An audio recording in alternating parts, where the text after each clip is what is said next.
Solía trabajar en una gasolinera en el centro de mi ciudad, y aunque no es relevante para la historia, odiaba tanto ese trabajo. No pagaban un carajo, las horas eran horribles, la administración era terrible, y la gente era más que irrespetuosa contigo cuando estaba allí. Pero bueno, así es el comercio minorista, ¿verdad? Hace 2 años fue aún peor porque, alrededor de agosto, estábamos bajo una ola de calor realmente mala, y estábamos lidiando con temperaturas superiores a los 30 grados.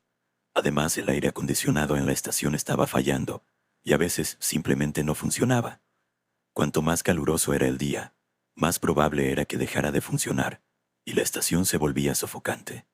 Afortunadamente en esos días la gente no solía entrar, así que podía sentarme detrás del mostrador con un ventilador soplándome o pararme en una de las neveras de refrescos.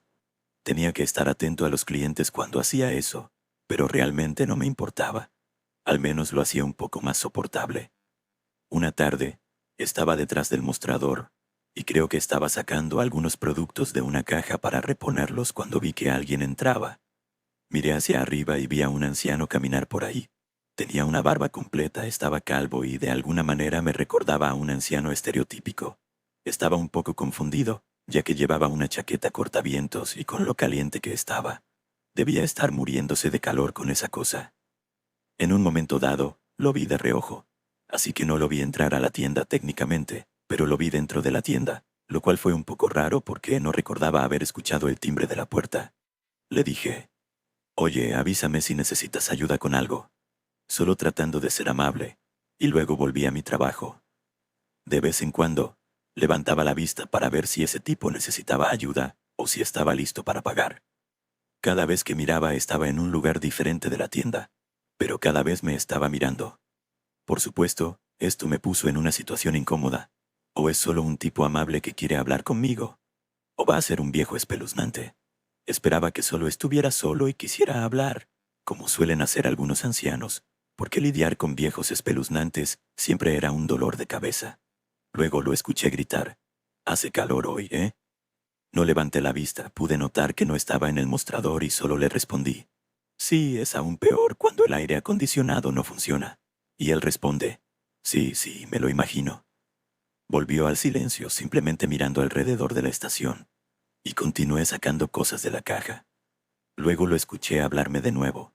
De la nada, escuché a ese tipo decir, «Lo siento, no estuve allí cuando me necesitaste, Alice». Inmediatamente me detuve y levanté la vista cuando lo escuché decir esto, principalmente porque no sabía cómo sabía mi nombre.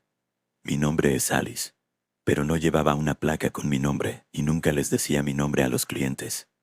Nunca había visto a este tipo antes, así que él dijera que lo sentía por no estar allí cuando lo necesitaba fue más que confuso. Entonces levanté la vista para preguntarle qué quería decir y quién diablos era, pero para mi sorpresa no estaba allí. No solo no estaba en el mostrador, había desaparecido por completo de la tienda. La puerta no se había abierto, el timbre no sonó, no había forma de que pudiera haberse escondido detrás de una estantería, y no podía haber ido a la parte de atrás sin que yo lo viera. Y realmente no había otro lugar donde pudiera haber ido. Me quedé mirando la estación vacía, esperando que él saltara de algún lugar y dijera, «Te atrapé», o algo así, pero eso nunca sucedió. Finalmente mi trance se rompió por el timbre de la puerta que sonó cuando mi compañero de trabajo entró para su turno, quejándose en voz alta de lo caliente que estaba ahí dentro. Le pregunté si había visto a un anciano en el estacionamiento, y dijo que no, que estaba muerto ahí afuera. Simplemente asentí y dije, «Ok», y decidí que acababa de encontrarme con algún tipo de espíritu raro que sabía quién era, y seguí con mi tarde. Fue realmente extraño y no tengo idea de lo que fue todo ese evento, qué quería, por qué dijo lo que dijo, pero fue lo que fue. Ya no trabajo allí y nunca tuve otra experiencia como esa. Y para cuando renuncié, el aire acondicionado todavía no funcionaba bien.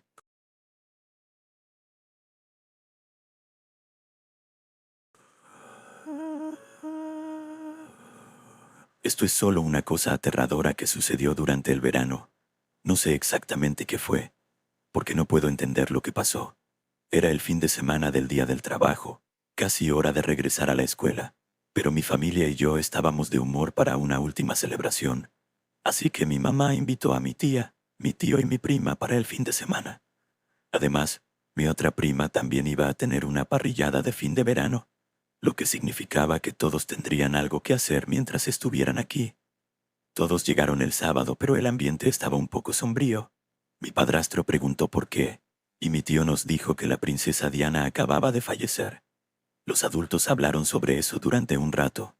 Mi familia, aunque muy patriótica y americana, es muy fanática de la familia real. Verás por qué esto es relevante más adelante. Mientras tanto, mi prima salió con nuestras muñecas Barbie favoritas y algunos otros juguetes, y comenzamos a jugar y a reír. No pasó mucho tiempo antes de que nos llamaran para cenar, y luego, después de unos minutos más afuera, nos llamaron para irnos a dormir.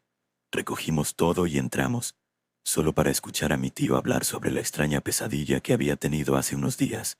Dijo que se fue a dormir y se despertó con todos diciéndole que algo malo iba a pasar, que saliera, que algo malo iba a pasar, que necesitaba salir. Luego las caras de todos empezaron a derretirse al mismo tiempo, y unas señoras entraron y se llevaron a su hija, y entonces se despertó. Mi tía le dijo que se calmara con ese tipo de historias delante de nosotros, los niños, pero mis padres dijeron que estaría bien, después de todo solo era un sueño. Yo era pequeña, pero por alguna razón seguí pensando en eso, y todavía lo hago, especialmente después de esa noche. Ya era hora de dormir y mis padres nos dieron instrucciones estrictas de que no debíamos salir del dormitorio a menos que necesitáramos ir al baño, o si alguno de nosotros estaba enfermo. Dijeron que los adultos apagarían todas las luces y que todos estaban cansados, que no hiciéramos ninguna de nuestras travesuras habituales. Mi mamá advirtió, sobre todo a mi prima, que podía ser bastante traviesa, y por supuesto, yo la seguiría. Adivinaste. Nos levantamos en medio de la noche, comimos algunas galletas y tomamos un jugo, y luego salimos al columpio durante aproximadamente una hora. Después decidí que la fiesta había terminado, porque sabía que todos se enojarían si nos atrapaban. Entramos en silencio y, siguiendo mis órdenes, volvimos a la cama. Aquí es donde se pone aterrador. A la mañana siguiente, en el desayuno, mi prima empieza a delatarnos a las 2. No pudo evitar presumir de nuestra pequeña aventura de la noche anterior, pero empieza a agregar cosas que no sucedieron, como que después del columpio caminamos hasta la casa de mi mejor amiga, hasta la gasolinera que estaba cerca de nosotros. Luego, 2 mujeres en un auto negro se acercaron a nosotras y gritaron mi nombre. Dijo que tratamos de correr, pero que ellas siguieron persiguiéndonos mientras nos llamaban. Finalmente nos detuvimos, y ellas nos preguntaron qué demonios estábamos haciendo afuera tan tarde sin adultos. Ella les dijo que yo estaba sonámbula y que ella estaba tratando de encontrarme, y ellas le dijeron que su nombre era Rebeca, y la otra mujer con ella era Alicia, y que tenían que llevarnos a casa. Dijo que el auto era una camioneta negra, y mi tío dijo con la voz entrecortada: «Ese es el auto que vi en mis sueños». La habitación quedó en silencio, porque ese era un detalle que no le había contado a nadie hasta ese momento. Entonces mi mamá me pregunta si esto es cierto. Confieso lo de las galletas, el jugo y el columpio, pero le juré que nunca salimos del jardín y que fuimos directamente a la cama tan pronto como entramos. Mi prima grita: «No, recuerda que querías mostrarme ese parque en la casa de esa niña. Puedo probarlo porque dejaste tu estrella fosforescente afuera». «No, no lo hice. Todavía está en la mesa de café», le grito. «No, no está», dice mi tía. «Estoy mirando ahora mismo y tu estrella de luz no está por ninguna parte. Es demasiado grande para no verla». Estoy asustada y enojada en ese momento, pero no me rindo porque sé que no salimos del jardín y nunca dejaría mi estrella de vidrio afuera. Era más una decoración que un juguete. Mi tío y mi padrastro caminaron al patio trasero y, efectivamente, allí estaba mi estrella, tirada en el concreto. Pero eso no era todo, y mi cuerda para saltar rosa estaba al lado, la cual no había podido encontrar durante meses. No puedo hablar y mi prima sigue parloteando más y más cosas, ¿y sabes qué más? Rebeca dijo que nos tocó una canción de las Spice Girls y nos preguntó de dónde eran, y por supuesto dijimos que eran de Inglaterra. Y luego nos preguntó sobre la hermosa princesa que se fue para estar con Jesús, y dijimos que su nombre era Diana. Mi mandíbula cae, porque es casi como si ella creyera que esto sucedió. Pero yo sé que no fue así. Mi mamá de repente me agarra del brazo, y sé que estoy en serios problemas. Estoy casi llorando, pero ella me susurra al oído: Cariño, te creo. Revisé la casa alrededor de las 4 de la mañana porque tuve un mal presentimiento y vi tu estrella en la mesa de café. También vi las cajas en el bote de basura. Así que creo que alguien está jugando una gran broma. Además, no conozco a ninguna Rebeca o Alicia que conduzcan una camioneta negra. Así que cálmate, no estás en problemas. Solo, por favor, nunca vuelvas a salir por la noche sin uno de nosotros. Asiento y vuelvo a entrar. Lamentablemente esto no termina aquí, porque esa tarde vemos una camioneta negra que sube y baja por nuestra calle y se detiene en nuestro buzón. 2 veces mi prima señala a Rebeca, una mujer blanca de mediana edad con cabello negro azabache, y a Alicia, una joven de 20 y tantos años con cabello rizado y un aro en la nariz. Nos saludan con la mano y luego lanzan un CD de las Spice Girls por la ventana y hacia nuestro camino de entrada. Después de ese día, nunca las volvimos a ver, pero hasta el día de hoy mi prima sigue sosteniendo su historia. Incluso recuerda la canción que Rebeca tocó, que fue Say You'll Be There, y que el auto olía a cigarrillos. Pero ahora le creo. Creo que algo sucedió esa noche. Creo que mi prima fue a algún lugar con alguien o con varias personas. Pero quién o qué era lo que se parecía a mí y pudo atraerla fuera de la casa. ¿Y quiénes eran Rebeca y Alicia? ¿Eran ángeles que la cuidaban o algo mucho más oscuro? ¿Acaso todos nosotros saltamos a diferentes líneas de tiempo y todo se mezcló en un gran glitch? ¿Y qué pasa con mi tío? ¿Fue esto una advertencia de este extraño enredo? Demasiadas preguntas y ninguna respuesta. Pero al menos disfrutamos el resto del fin de semana, especialmente esa parrillada.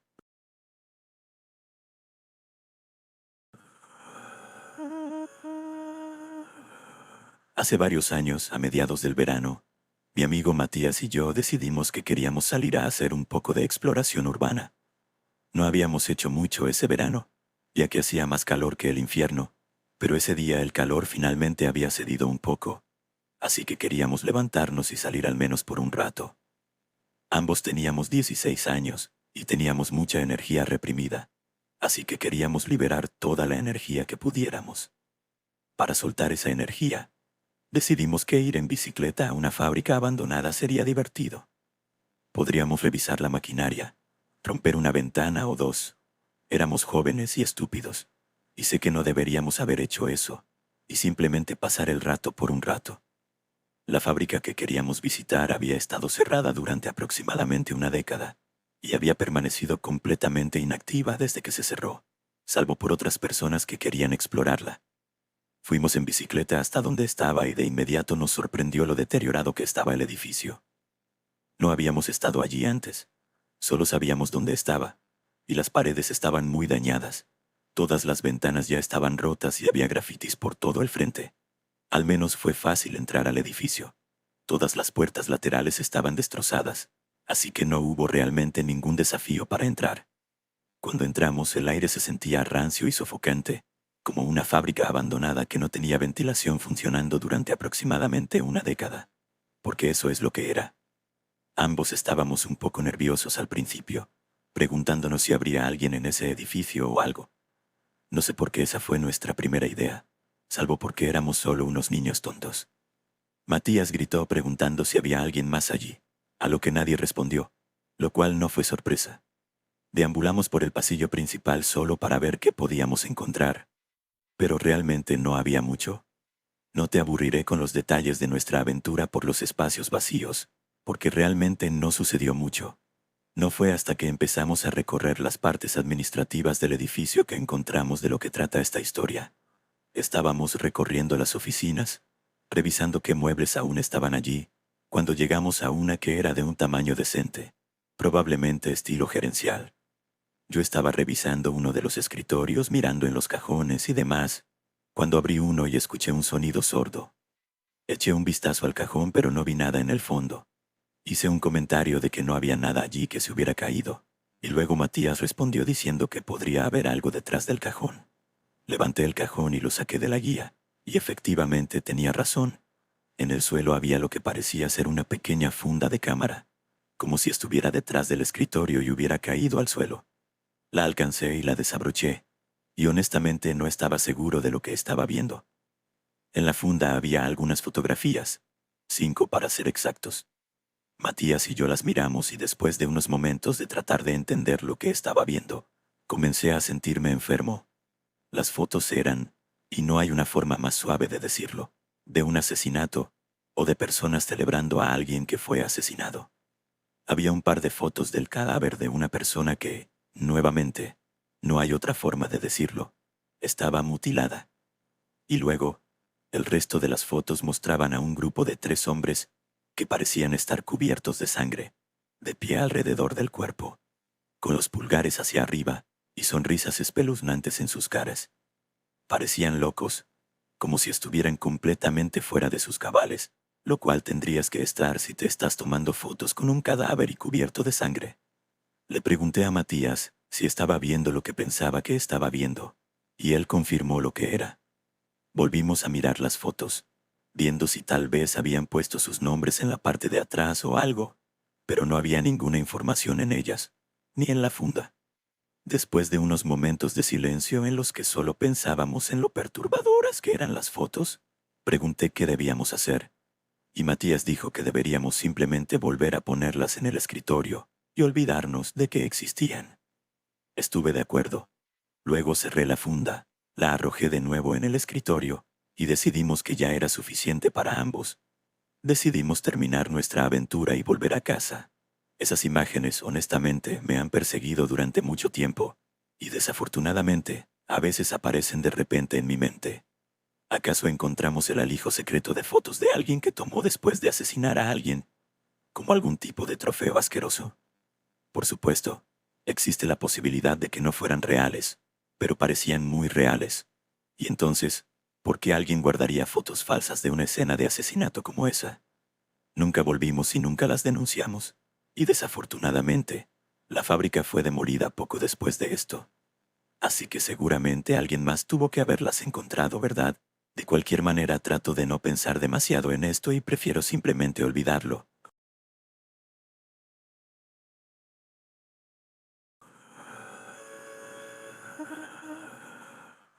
Cuando tenía alrededor de 16 años, mis 2 primos y yo estábamos quedándonos en casa de mi abuela durante nuestras vacaciones de verano. Mi primo Dan tenía unos 14 años y estaba realmente interesado en los fantasmas y en hablar sobre cómo una vez vio algo colgando del Puente Negro por la noche. Este Puente Negro es un puente de tren abandonado que está realmente alto sobre un arroyo. Había alguna historia de fondo sobre alguien que se había ahorcado allí alguna vez. Las palabras muerte sangrienta también estaban pintadas con aerosol en la parte inferior del puente, en un lugar que era difícil de ver. Era probable que algunos adolescentes se hubieran divertido mucho tiempo antes que nosotros. De todos modos, siempre pensamos que era una historia interesante, y en una noche oscura y brumosa, reunimos el valor para ir a explorar el puente espeluznante.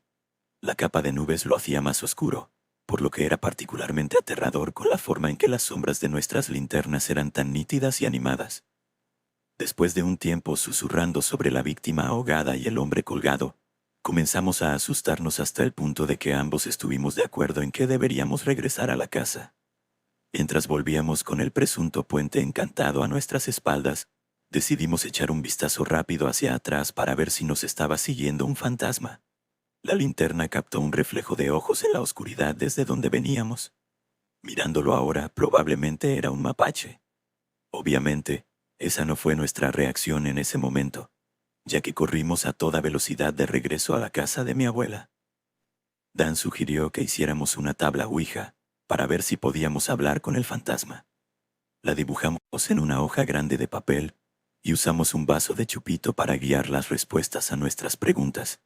Susurrábamos para asegurarnos de no despertar a nadie mientras él me explicaba las reglas y repetía cuidadosamente que nunca debes jugar con una tabla Ouija si no crees en ella, y que nunca debes cuestionarla, como si fuera algún tipo de insulto a los muertos o demonios o algo así. Supongo que esa era una de las reglas que le enseñó quien quiera que le hubiera hablado sobre esto. También dijo que, si algo salía mal, necesitaríamos destruir la tabla Ouija lo antes posible. No sabía si estas eran reglas reales para jugarla, ya que nunca me había interesado lo suficiente como para aprender sobre eso. Es importante mencionar que estábamos jugando en la cocina con visibilidad del salón. No teníamos que mirar para saber que nuestro otro primo, Bryson, estaba en el sofá roncando ruidosamente, especialmente para un niño de 8 años. Era básicamente el medio de la noche, tal vez alrededor de las 2 de la madrugada. También debería mencionar que todas las sillas estaban sacadas alrededor de la mesa, aunque solo éramos dos jugando. Verás por qué menciono esto en breve. Al principio comenzamos a hacer preguntas como ¿hay alguien allí? ¿Y hablarás con nosotros? Y antes de mucho tiempo, el vaso de chupito comenzó a moverse bajo nuestros dedos suavemente combinados. No podía decir si él lo estaba moviendo, y de hecho, me preguntó si yo lo estaba moviendo. Pensé que podría haberme preguntado para hacerme pensar que era totalmente legítimo. Al principio las respuestas eran un poco raras y no tenían mucho sentido, pero después de un tiempo las respuestas comenzaron a llegar con sí y no, por supuesto. Esas eran respuestas comunes. Pensé en jugarle una broma y simplemente desobedecer la regla sobre preguntar si el juego es real o falso, solo para ver su reacción. Con un susurro lo pregunté y los ojos de Dan se abrieron mucho con una expresión de sorpresa en su rostro. El vaso de chupito comenzó a moverse más y más rápido, y al principio pensé que él lo estaba haciendo en respuesta a lo que había preguntado. Sin embargo, de repente, mi primo de 8 años, que dormía en la otra habitación y no podía haber escuchado nuestros susurros, se sentó de repente de una manera espeluznante y antinatural, exactamente como una escena de posesión en una película. Me dio escalofríos. Sus ojos seguían cerrados y respondió a mi pregunta a la tabla Ouija con una voz fuerte y extraña. Estamos sentados aquí ahora. Podemos jugar el juego ahora. Creo que ambos sentimos que se nos erizaba el cabello mientras Dan, con los ojos muy abiertos, agarraba nuestra improvisada tabla Ouija y corría hacia el porche, rasgándola mientras avanzaba. Ambos salimos también, demasiado conmocionados para investigar más. Él estaba inclinado con las manos en las rodillas y me miró diciendo, «Por eso nunca debes cuestionarlo». Estaba bastante serio, mirando hacia atrás. Pude especular que tal vez fue solo una coincidencia salvaje que Bryson se pusiera a caminar dormido en ese momento exacto, se sentara tan rápido de esa manera y pronunciara una frase que resultó ser la respuesta perfecta y aterradora a mi pregunta prohibida, la cual no debería haber podido escuchar. Además, no parece algo que un niño de 8 años podría haber inventado en ese momento, especialmente cuando estaba roncando y no había forma de que pudiera escucharnos. No importa cómo lo vea, fue un momento realmente espeluznante que nunca olvidaré. Había realmente fantasmas o algo sentados en las sillas diciéndonos que ahora estaban listos para jugar con nosotros. No hace falta decir que no volvimos a usar tablas Ouija en esa casa nunca más.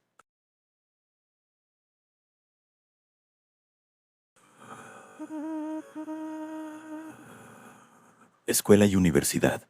Cuando conseguí mi primer trabajo de verdad, cualquier cosa para salir de la casa y alejarme de mis padres y mi hermana pequeña. Ya sabes esa sensación.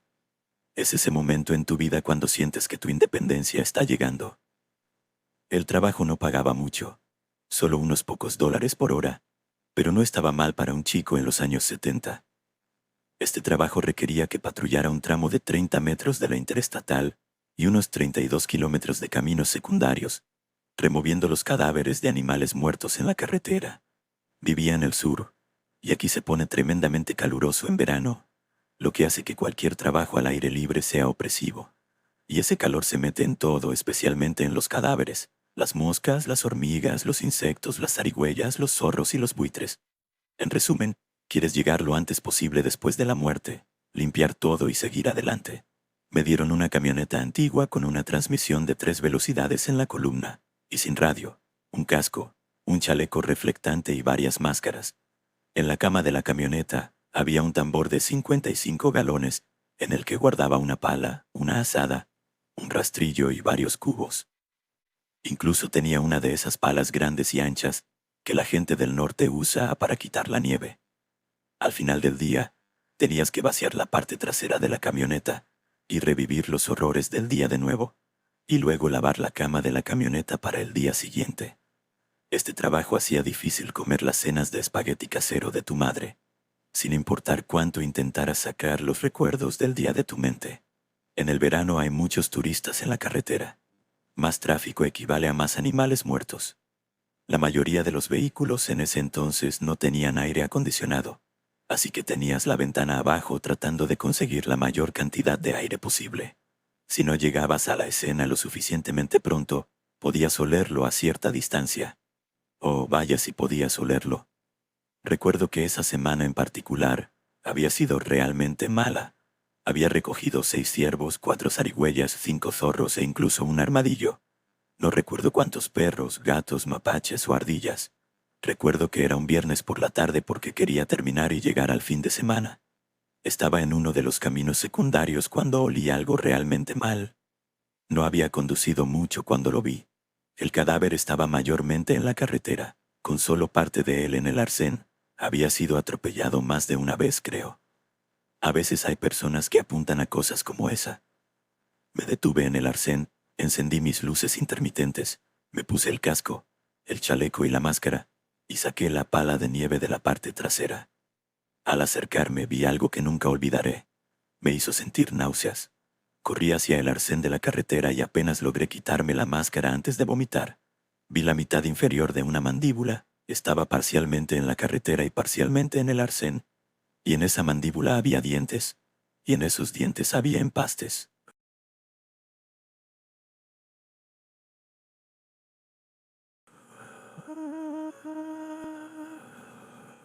Fui al campamento de verano varias veces cuando era un Boy Scout. Generalmente era bastante divertido, especialmente las partes del día en las que podíamos hacer lo que quisiéramos. A nadie realmente le importaba ganar nuevas insignias de mérito, a menos que fuera por algo genial como el wakeboard. Todo lo que nos importaba realmente era jugar en el bosque y nadar en los manantiales para combatir el calor. Era un buen momento para estar lejos de casa y de nuestros padres durante una semana, y lo único que le faltaba a un Boy Scout era una chica a la que cortejar. Al principio, pensé que iría al campamento de verano todos los años si pudiera. Sin embargo, las cosas cambiaron cuando tenía 14 años. Después de este viaje dejé mi tropa y nunca volví a acampar.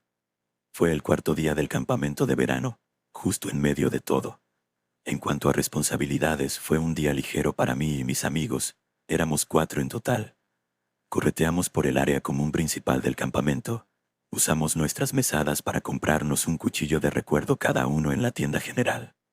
Bebimos algunos yoo-hoos y lanzamos hachas con el encargado de armas entre sus clases. Eventualmente 2 de nosotros decidimos que estábamos cansados y sudorosos, y solo queríamos sentarnos en nuestras tiendas hasta la hora de la cena. Pero mi amigo más cercano, Joshua, y yo queríamos seguir. Había una red de senderos que serpenteaban alrededor de los diversos campamentos. Ya habíamos tomado el sendero hacia los manantiales, así que Josh y yo queríamos explorar un poco más. Éramos 2, así que ambos teníamos cantimploras llenas de agua y bocadillos en los bolsillos, junto con cuchillos y cuerda, un mapa y una brújula, y yo tenía un pequeño botiquín de primeros auxilios, así que pensamos que estábamos preparados para lo que pudiéramos encontrar allí afuera. Tampoco planeábamos ir muy lejos, ya que teníamos que regresar en poco menos de 3 horas para la cena. Salimos del campamento de nuestra tropa con mucha luz del día por delante, y nos adentramos en una zona de bosque infestada de mosquitos. El dosel nos daba bastante sombra. El aire era húmedo y sofocante. Queríamos ver cómo era allí, pero todo lo que descubrimos fue que los árboles eran un poco más altos. No pasó mucho tiempo antes de que comenzáramos a conversar sobre el sonido de los insectos de la tarde, el tipo de unión que esperarías que ocurriera entre 2 chicos de 14 años en el bosque. Hablamos principalmente sobre chicas y sobre las que pensábamos que eran feas, cosas así. Nada de eso era muy decente, lo admito. Bromeando propusimos que era posible que fuéramos lo suficientemente lejos como para llegar a la sección de Girl Scouts del campamento, que existía, pero estaba bien separada de la de los chicos. Fue entonces cuando nuestro entorno comenzó a cambiar inexplicablemente. De repente, había una brisa que alejaba la cálida manta de aire húmedo e inmóvil y la reemplazaba con un viento fresco y seco. Al principio esto fue un gran alivio para Josh y para mí, que habíamos estado sudando profusamente durante horas, incluso a la sombra. También parecía ahuyentar a todos los mosquitos y moscas, lo cual era un bono bienvenido. Pero solo unos momentos después el bosque se oscureció rápidamente y el cielo sobre nosotros, entre las ramas del dosel, pasó de un azul vibrante a un gris pálido. «Hey, Josh», dije preocupado, «creo que está a punto de llover». «No me digas», respondió. «Más bien parece que nos vamos a encontrar con una tormenta». ¿Deberíamos regresar?, sugerí. No, respondió Joshua con confianza mirando su brújula. El sendero en el que estamos da la vuelta y regresa al campamento. Ahora mismo estamos yendo hacia el norte, lo que significa que estamos justo en el medio. Mejor seguimos adelante. Bueno, de acuerdo entonces, dije. Josh parecía bastante seguro de sus habilidades de navegación, así que lo dejé tomar la decisión de seguir adelante. Sin embargo, la amenaza de empaparnos hasta los huesos enfrió el ánimo y, por lo tanto, hubo una pausa en la conversación. Continuamos caminando, escuchando por si venía algún trueno y esperando sentir la primera gota de lluvia caer sobre nuestras cabezas. Excepto que nunca llegó. La oscuridad que descendió sobre nosotros solo aumentó, pero la lluvia nunca cayó. «Hey, Josh», dije de nuevo más preocupado esta vez. «¿Puedes mirar la hora, amigo? Creo que nos hemos perdido la cena». Josh miró su reloj. «No puede ser, amigo. Solo hemos estado caminando durante...» Y de repente, Joshua se quedó en silencio y se detuvo en seco. «¿Qué pasa?», pregunté. «Mi reloj está muerto», dijo gravemente. «¿Cómo es posible? Pensé que habías cambiado la batería antes de ir al campamento». Joshua me hizo callar y comenzó a mirar a su alrededor. «¿Escuchas eso?», susurró. Escuché, pero no oí nada. De hecho, escuché tanto silencio que me llenó de miedo. Estaba totalmente en silencio. No se oía nada en el bosque a nuestro alrededor. Era un silencio antinatural, sin cigarras ni siquiera moscas. Durante un minuto aguzé mis oídos más y más en el bosque, y solo escuché silencio. Hasta que finalmente escuché un canto angelical, pero era tan suave y silencioso que casi no se podía oír, pero inconfundiblemente la voz de una mujer hermosa. Solo por la forma en que Josh me miró en ese momento, con los ojos muy abiertos y sonriendo, supe que él también lo había escuchado. «Oh, ¿son las Girl Scouts?», exclamó, y antes de que pudiera siquiera responder se lanzó al bosque para seguir los sonidos. «Espera, Josh, detente». Empecé a seguirlo, pero para cuando había dado 10 pasos fuera del sendero, me di cuenta de que no podía verlo suficientemente bien como para seguir avanzando. Era como si el cielo hubiera caído. La oscuridad, como la de la medianoche, había apagado la luz del día en apenas un momento. Un profundo sentido de temor llenó mi cuerpo, diciéndome que regresara. Retrocedí los 10 pasos que había dado sin siquiera darme la vuelta, hasta que sentí la planicie del sendero bajo mi zapato nuevamente. En este punto, todo lo que podía oír era mi propia respiración y los latidos de mi corazón, y el canto, quienquiera que estuviera en el bosque, creciendo más fuerte y acercándose a mí. Pero algo estaba mal. El sonido ya no venía de una sola dirección. De alguna manera estaba rodeándome por completo, cerrándose sobre mí. Era demasiado fuerte para soportarlo y sentí que estaba ejerciendo presión física sobre mi cuerpo. Traté de taparme los oídos, pero era inútil. Todo se convirtió en un único grito agudo. Finalmente escuché un grito. Era un grito de niño. Cortó la cacofonía y devolvió mi entorno al silencio total, excepto por el eco de un grito de ayuda. «Josh», grité en el bosque. «Regresa». No hubo respuesta. Un momento después escuché un crujido en el sendero, desde la dirección de la que acabábamos de venir. Esperaba ver a Joshua, pero no lo vi. No había una figura humana en la curva más cercana del sendero, la forma de una mujer alta, pero compuesta de ninguna carne o hueso. Solo luz ominosa. Al observar lo que fuera que era este espíritu, de repente se lanzó hacia mí. Lo que hice después fue puro instinto. Abandoné a Josh y corrí ciegamente por el sendero tan rápido como mi cuerpo me lo permitió. No me detuve hasta que volví a salir al campamento, cayendo al suelo. Cuando levanté la vista, vi que todo era diferente. El sol brillaba. El bosque estaba vivo con pájaros e insectos. Todos mis amigos venían a ver qué me pasaba, por qué estaba tan alterado y en pánico. No pude decir una palabra durante horas. Cuando finalmente pude contarle a los líderes de los Scouts lo que había sucedido, no me creyeron. Enviaron un equipo de búsqueda por Josh. No pudieron encontrar ni un rastro de él. Ni siquiera la policía pudo localizarlo. Simplemente desapareció. La sospecha eventualmente recayó en mí, porque la historia que conté era tan increíble. Para evitar que me llevaran a un manicomio, terminé cambiando mi declaración oficial, diciendo que lo perdí de vista cuando ambos fuimos a orinar en árboles separados, y luego me di la vuelta por solo un minuto, y luego él había desaparecido. Y en mi preocupación y pánico, pensé que vi algo que no estaba allí. Pero todo son mentiras, porque yo sé lo que pasó. Pero en los años que han pasado desde entonces, ni una sola persona me ha creído.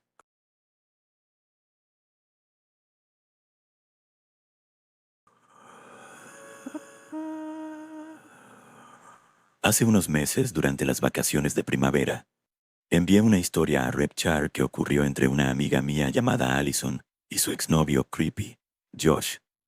Ahora hay una segunda parte de esta historia. Eran alrededor de las 5 de la mañana en el lugar habitual de reunión de nuestro grupo de amigos. Josh apareció de repente y convenció a Allison de que se fuera a casa con él, en lugar de dormir en su coche para que se le pasara el alcohol. Y, como era de esperarse, esto fue un engaño para básicamente secuestrarla y hacer quién sabe qué. Yo era el único que estaba cerca en ese momento, y por sospecha, lo seguí en mi coche y logré detener lo que fuera que estaba por suceder. Muchos de los comentarios en ese video dijeron, con razón, que si yo fuera su amigo, nunca debería haber dejado que se subiera al coche con él. Y eso es cierto. Algunas personas incluso dijeron que de alguna manera yo era un creep por albergar sentimientos y tratar de ser algún tipo de caballero blanco. Pero en toda honestidad, solo quiero cuidar a las personas que me importan. Desafortunadamente, lo que sucedió en esas vacaciones de primavera fue solo un preludio. Lo que ha ocurrido esta última semana durante el verano, casi es agosto en el momento de escribir esto, y Allison ha estado de regreso en la ciudad desde junio. Nadie había visto a Josh, su exnovio pegajoso y mentalmente inestable, desde todo el asunto del intento de secuestro. El dueño del establecimiento que frecuentamos nos dejó claro a todos que Josh tenía prohibido entrar en el lugar, lo que ayudó a que Allison se sintiera un poco más segura. Sin embargo, cuando alguien está seriamente obsesionado y esa obsesión se combina con el abuso de drogas, a veces encontrarán la manera de empujar los límites y eventualmente cruzarlos. Este es el caso con Josh. Nadie lo mencionó en todo el verano hasta hace poco, cuando su nombre comenzó a circular en susurros, como un fantasma. Algunos amigos estaban seguros de haberlo visto merodeando en las sombras del estacionamiento. Pero cuando salían a mirar nuevamente, no había nadie allí. Tenía la sensación de que algo estaba pasando, pero no confiaba completamente en mi instinto. Hace unas noches, un grupo de nosotros estábamos pasando el rato después de horas en el bar. Éramos 4 o 5 en total, incluyendo al dueño. Me quedé sin cigarrillos, pero recordé que tenía otro paquete en mi coche, así que salí a buscarlos. Como era costumbre después de horas, la puerta se cerró con llave detrás de mí hasta que regresara. Eran poco más de las 3 de la mañana.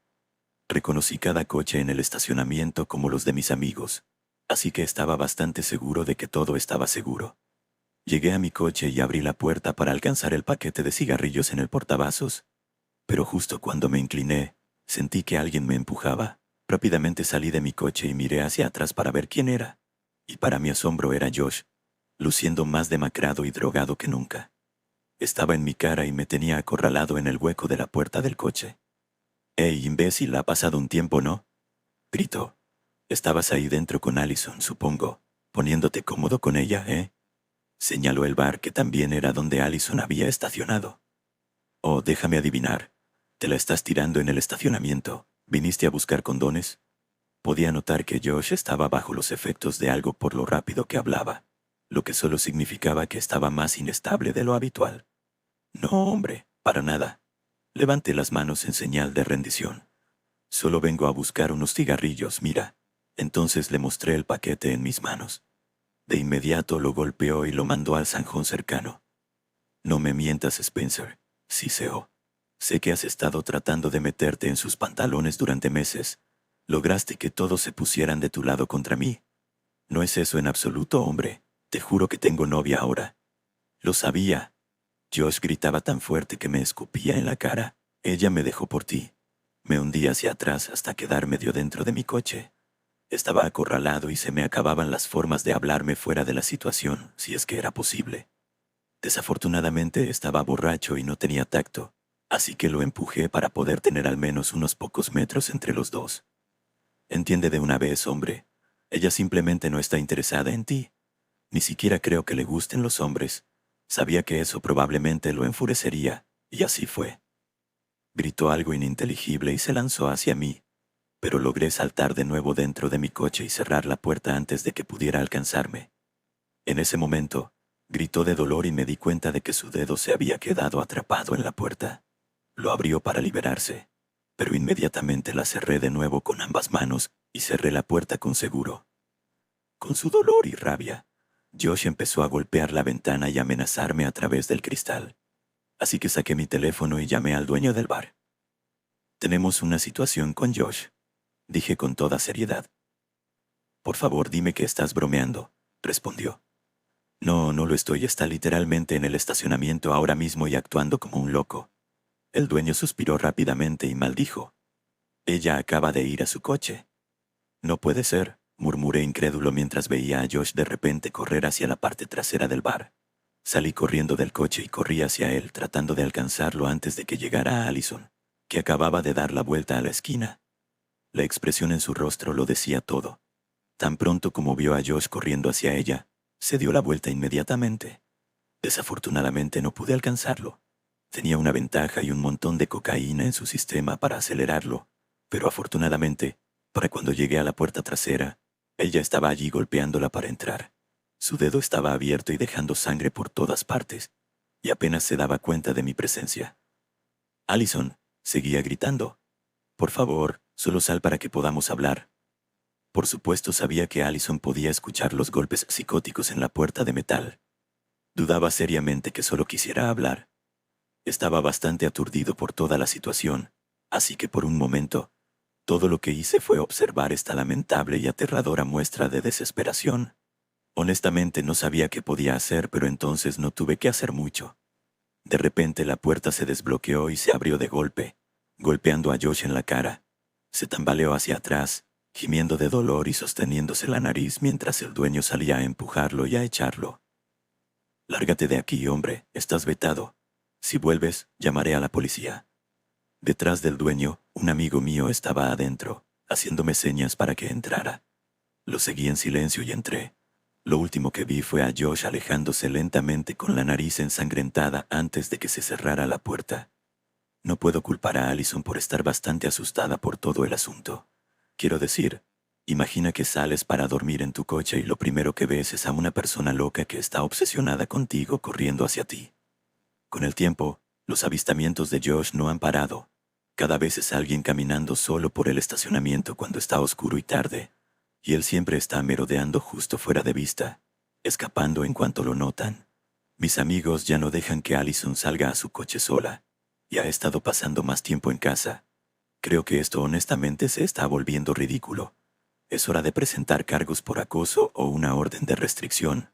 O tal vez, es hora de que todos seamos 100% reales y simplemente lo aplastemos cuando cruce la línea porque claramente un dedo aplastado y una nariz rota no fueron suficiente advertencia. Pero no lo sé. Supongo que solo estoy hablando.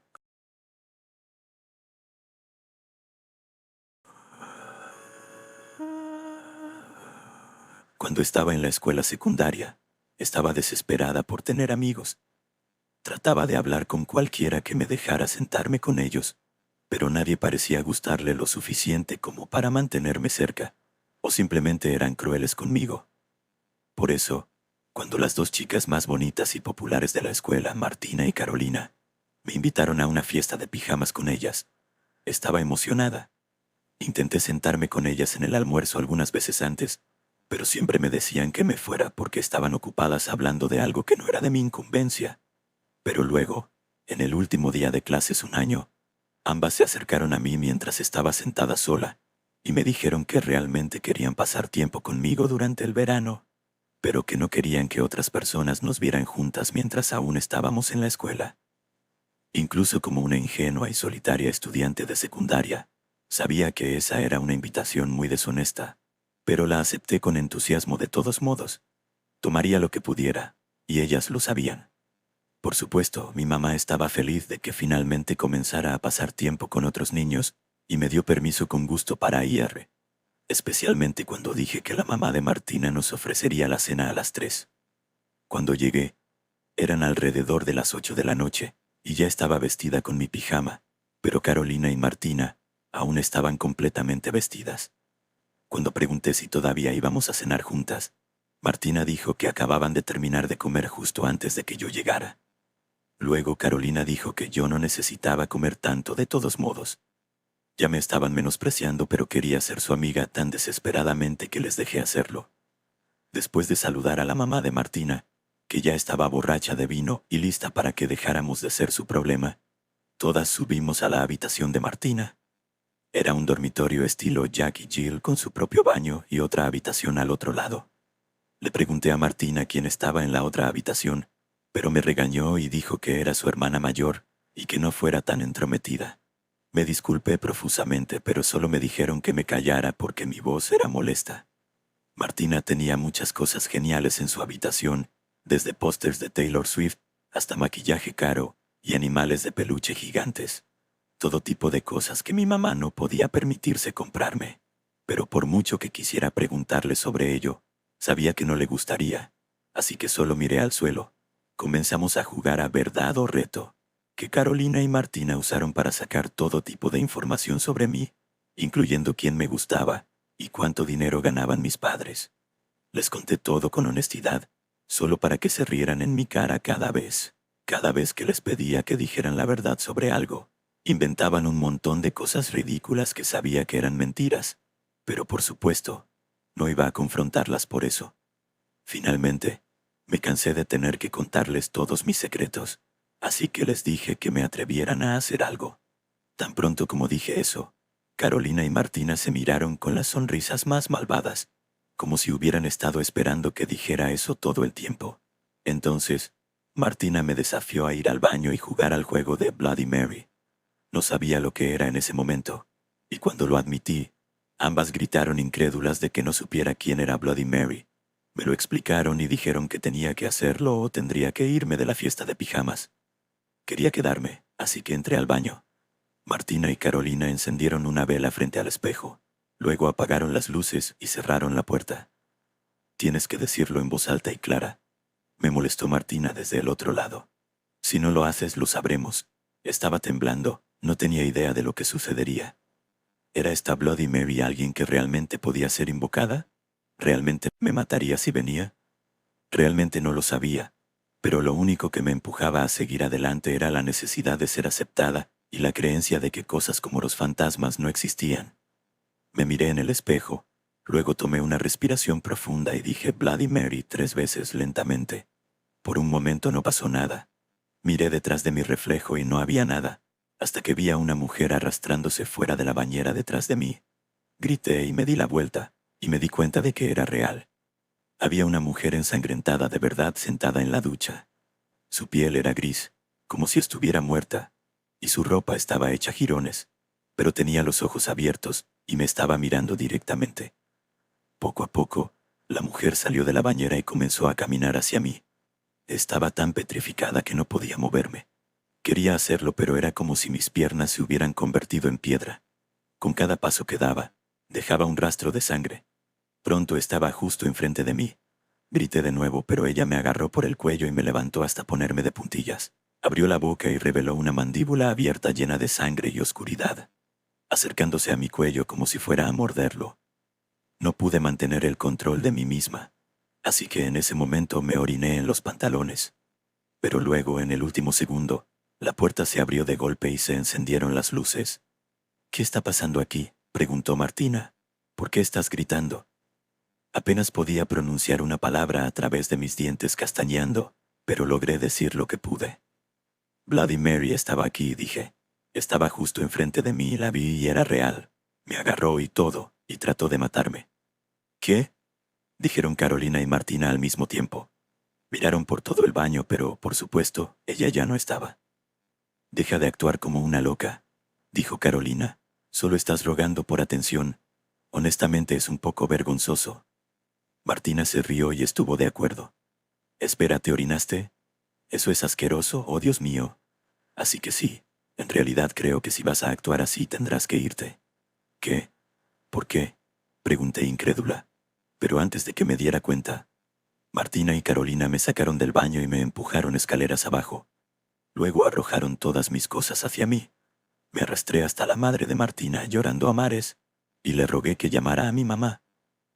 Basado en la mirada en sus ojos y la forma en que suspiró, creo que estuvo muy cerca de simplemente dejarme llorar hasta quedarme dormida en el suelo. Pero afortunadamente tuvo la decencia básica de llamar a mi madre para que pudiera salir de esa casa horrible. Nunca le expliqué completamente a mi madre lo que sucedió, excepto por el hecho de que fueron tan crueles que lloré. Escondí los moretones de ser empujada por las escaleras y usé suéteres de cuello alto durante las siguientes semanas para ocultar los moretones en mi cuello. Así fue como comenzó mis vacaciones de verano ese año. No hace falta decir que nunca volví a salir de la casa hasta que las clases volvieron a comenzar. En cuanto a Bloody Mary, el gaslighting de Martina y Carolina fue tan efectivo en mí que honestamente creí que existía durante más de 2 años después de eso, hasta que un día le conté esta historia a mi primer amigo de verdad en la escuela secundaria, y me explicó la verdad obvia, que solo era la hermana mayor de Martina con un disfraz convincente.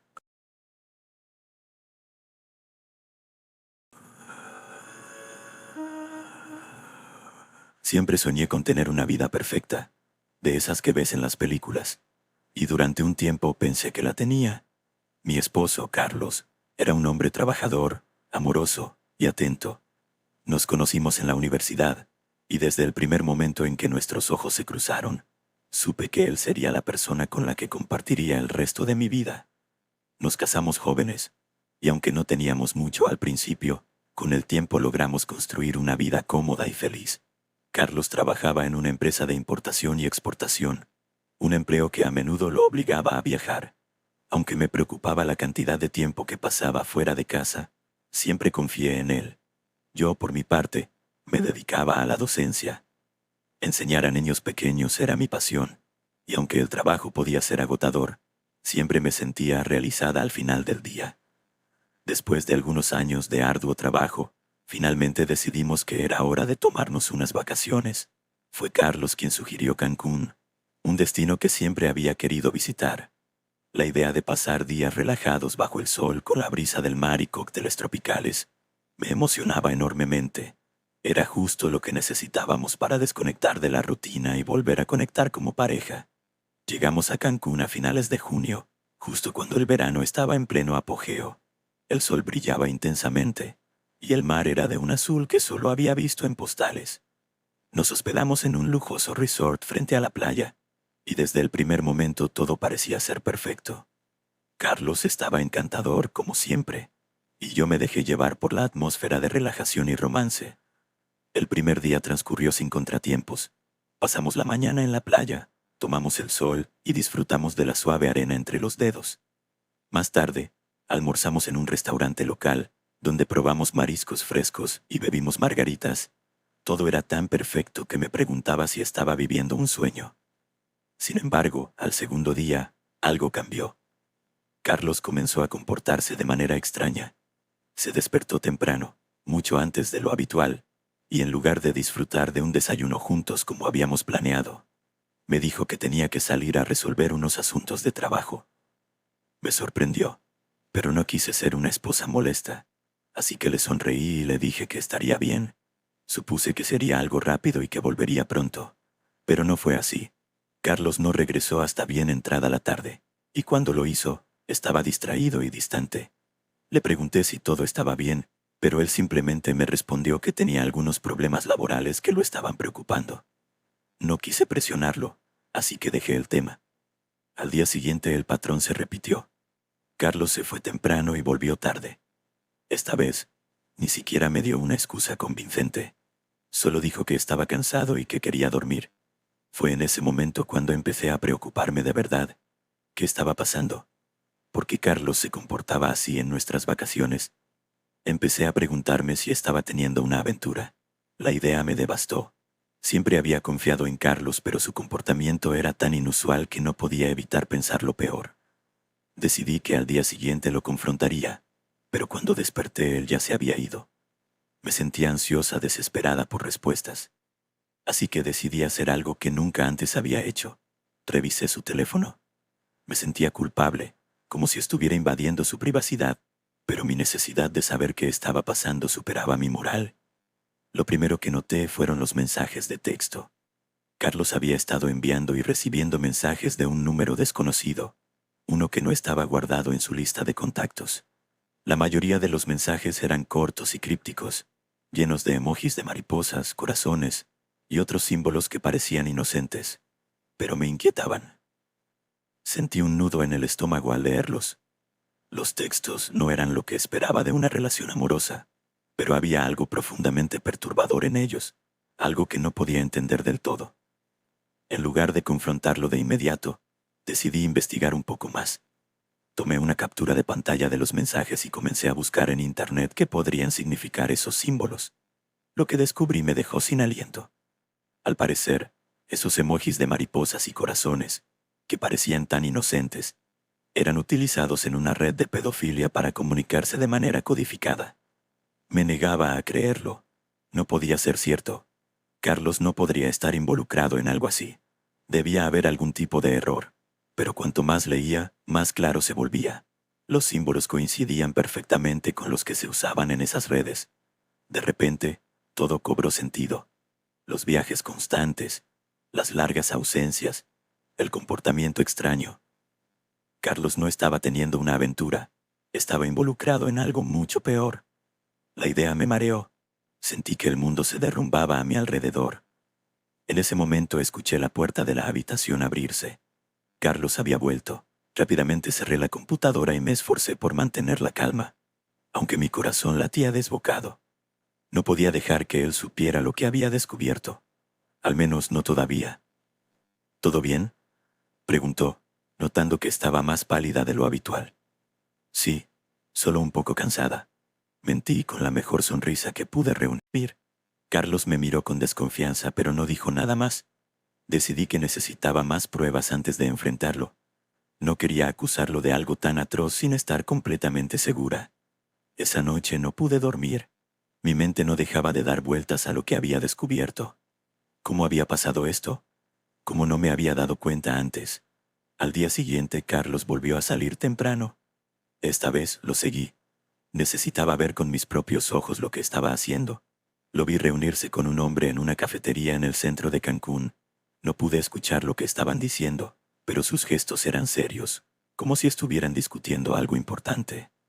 Después de un rato se levantaron y se fueron en direcciones opuestas. Carlos caminó hacia un callejón cercano, donde entregó un pequeño paquete a otro hombre que lo esperaba. Mi corazón se aceleró. No sabía qué contenía ese paquete, pero estaba claro que no era algo bueno. Cuando Carlos finalmente regresó al hotel fingí estar dormida. No quería enfrentarlo aún, no hasta que tuviera más información. Pasé los siguientes días recopilando pruebas. Revisé su teléfono, seguí sus movimientos, tomé fotos de sus encuentros. Cada vez que veía esos malditos símbolos de mariposas y corazones, mi estómago se revolvía. Todo apuntaba a que Carlos estaba involucrado en una red de tráfico de menores. La realidad era más aterradora que cualquier cosa que pudiera haber imaginado. Finalmente, cuando tuve suficientes pruebas, decidí confrontarlo. No sabía cómo lo haría, pero sabía que no podía seguir viviendo con ese secreto. Una noche, cuando estábamos solos en la habitación del hotel, lo miré directamente a los ojos y le pregunté: «Carlos, ¿qué es lo que realmente estás haciendo aquí?». Su reacción fue inmediata. Se puso tenso, sus ojos se oscurecieron y su expresión cambió de sorpresa a furia. «¿Qué estás insinuando?», preguntó con una voz peligrosa. «Lo sé todo», respondí intentando mantener la calma. «Sé lo que significan esos símbolos. Sé lo que has estado haciendo». Hubo un momento de silencio en el que nos miramos fijamente. Entonces Carlos se levantó de golpe y me agarró del brazo con fuerza. «No sabes nada», espetó. «No tienes idea de en qué te estás metiendo». El miedo me paralizó. Este no era el hombre con el que me había casado. Este era un extraño, alguien capaz de cualquier cosa. «Voy a ir a la policía», amenacé, aunque no sabía si realmente tendría el valor de hacerlo. Carlos me soltó bruscamente y se echó a reír, una risa fría y desprovista de humor.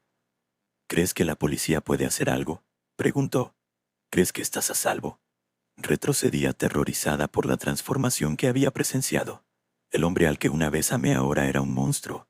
Sabía que debía salir de allí, pero antes de que pudiera reaccionar, Carlos se acercó de nuevo, su rostro contorsionado por la ira. Si dices una palabra de esto, si intentas algo, te aseguro que lo lamentarás. Y no solo tú, Luisana. Piensa en tu familia, en tus amigos. Mi corazón latía con fuerza en mi pecho. Estaba atrapada en una pesadilla, una de la que no podía despertar. Asentí lentamente, demasiado asustada para hacer otra cosa. Carlos me miró un momento más, como evaluando si realmente entendía la gravedad de su amenaza, y luego salió de la habitación dejándome sola en el hotel, temblando de miedo y desesperación. Me quedé ahí, sentada en la cama, tratando de procesar lo que acababa de suceder. La persona que creí conocer, la persona con la que había compartido mi vida, resultaba ser alguien completamente distinto. No sabía qué hacer ni a quién acudir. Todo mi mundo se había desmoronado en cuestión de días. Pasé el resto de la noche sin dormir, con la mente girando en 1000 direcciones. La idea de ir a la policía seguía rondándome, pero el miedo que Carlos había sembrado en mí me paralizaba. Pensé en mi familia, en mis amigos, en todo lo que podría perder si él cumplía con sus amenazas. Pero también sabía que no podía seguir viviendo con ese secreto. Tenía que hacer algo, pero tenía que ser cuidadosa. Al día siguiente decidí no regresar a casa con Carlos. Le dije que necesitaba quedarme unos días más en Cancún para relajarme. Y para mi sorpresa, él no puso ninguna objeción. De hecho, parecía incluso aliviado de que quisiera quedarme. Quizás pensó que había logrado intimidarme lo suficiente como para que no hiciera nada. Después de que Carlos se fue, me puse en contacto con un abogado que conocía en la Ciudad de México. Le expliqué todo, aunque omití algunos detalles por miedo a ser escuchada. Le pedí que me ayudara a recopilar la información necesaria para protegerme y para asegurarme de que, si algo me pasaba, la verdad saldría a la luz. Sabía que no podía confiar en la policía local, especialmente en un lugar como Cancún, donde las redes de tráfico a menudo tenían conexiones con las autoridades. El abogado me aconsejó que actuara con cautela y que, si decidía ir a la policía, lo hiciera en un lugar donde tuviera más garantías de seguridad, como la Ciudad de México. Me dijo que debía evitar cualquier confrontación directa con Carlos y que me mantuviera alejada de él tanto como fuera posible. Durante los siguientes días, actué con normalidad. Me obligué a salir a la playa, a sonreír, a fingir que todo estaba bien. Pero por dentro, estaba destrozada. Sabía que Carlos estaría monitoreando mis movimientos, y cualquier indicio de que estaba haciendo algo sospechoso podría ser peligroso. El día en que debía regresar a casa, tomé una decisión. No regresaría a nuestra casa en México con Carlos. En lugar de eso, le envié un mensaje diciendo que me sentía enferma y que me quedaría con una amiga en la Ciudad de México por un tiempo. Carlos me respondió con un simple «está bien», lo que me hizo sentir aún más inquieta. Estaba claro que ya no le importaba disimular su indiferencia hacia mí.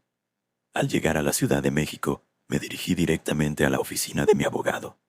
Le entregué todas las pruebas que había reunido, incluidas las capturas de pantalla de los mensajes, las fotos de los encuentros de Carlos y una grabación de la conversación en la que me había amenazado. Me sentía más segura en la Ciudad de México, pero aún temía por mi vida y la de mis seres queridos. Mi abogado me aconsejó que solicitara una orden de restricción y que me mantuviera en un lugar seguro mientras decidíamos cómo proceder. También me sugirió que hablara con una organización de derechos humanos que pudiera ayudarme a exponer la red en la que Carlos estaba involucrado. Durante las semanas siguientes viví en un estado de constante alerta. Cada vez que sonaba mi teléfono, mi corazón se aceleraba. Carlos me llamaba de vez en cuando, pero yo evitaba contestar. No podía soportar escuchar su voz. Sabía que en cualquier momento podría intentar encontrarme y tenía que estar preparada para lo peor. Finalmente, con la ayuda de mi abogado y de la Organización de Derechos Humanos, presentamos una denuncia formal en la Ciudad de México. Sabía que al hacerlo estaba tomando un riesgo enorme, pero no podía quedarme de brazos cruzados mientras él continuaba con sus atrocidades. La denuncia desencadenó una serie de investigaciones que revelaron una red de tráfico de menores mucho más grande de lo que había imaginado. Carlos no solo estaba involucrado, era uno de los líderes clave de la operación. Usaban símbolos aparentemente inocentes como mariposas y corazones para comunicarse y organizar sus actividades, evitando así levantar sospechas. Las autoridades comenzaron a desmantelar la red, pero Carlos logró escapar. No sé cómo lo hizo, pero una parte de mí temía que nunca lo atraparan. Mi vida se convirtió en un infierno de paranoia y miedo constante. No podía confiar en nadie, ni siquiera en las autoridades. Pasé meses escondida, moviéndome de un lugar a otro para evitar ser encontrada. Sabía que mientras Carlos estuviera libre, yo nunca estaría segura. Sin embargo, la exposición de la red trajo cierta tranquilidad. Aunque él había escapado, muchos de sus cómplices fueron arrestados y procesados, y la operación que dirigía fue prácticamente desmantelada. Nunca volví a ver a Carlos. A veces me pregunto si aún está buscándome, si está planeando su venganza. La incertidumbre es aterradora, pero lo más aterrador de todo es saber de lo que él era capaz. Lo que más me atormenta es pensar en todas las vidas que destruyó, en todos los niños que sufrieron por su culpa. He intentado seguir adelante, reconstruir mi vida de alguna manera, pero es difícil. La sombra de lo que descubrí siempre está conmigo, y el miedo nunca se va del todo. Pero lo único que puedo hacer es seguir luchando, seguir protegiendo a los que amo y esperando que algún día Carlos sea atrapado y pague por lo que hizo. Estas no son las vacaciones que había planeado, pero me enseñaron una lección brutal. Nunca se sabe quién es realmente la persona que duerme a tu lado.